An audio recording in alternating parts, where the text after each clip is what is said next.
À quoi fait référence Abdias?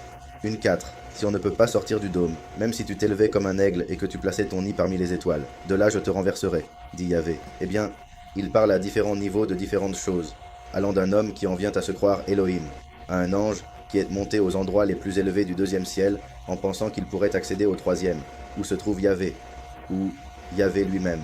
L'aigle se connecte avec Hilélé, comme dans Isaïe 14 où il a dit qu'il monterait et s'assiérait à côté du Très-Haut.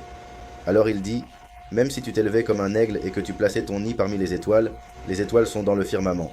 Donc, la manière la plus littérale de ce que je pense que vous interprétez serait, même si vous pouviez être dans le firmament, que ce soit collé au firmament.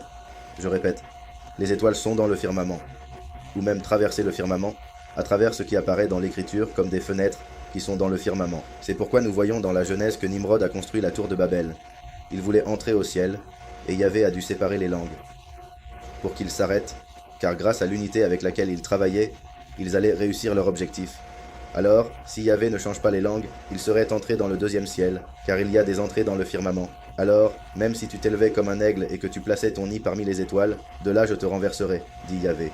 Maintenant, dans le sens humain, où l'homme stupide qui contrôle ce système, ce monde, a essayé plusieurs fois de faire un trou, de le traverser de manière primitive, avec des bombes et ainsi de suite, et ils n'ont pas réussi parce qu'ils ne peuvent pas contre le Tout-Puissant.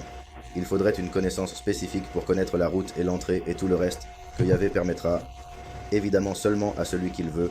Autrement dit, ce serait une connaissance que la bête ou le faux messie pourrait acquérir pour que, par exemple, ce verset se réalise au niveau que vous mentionnez.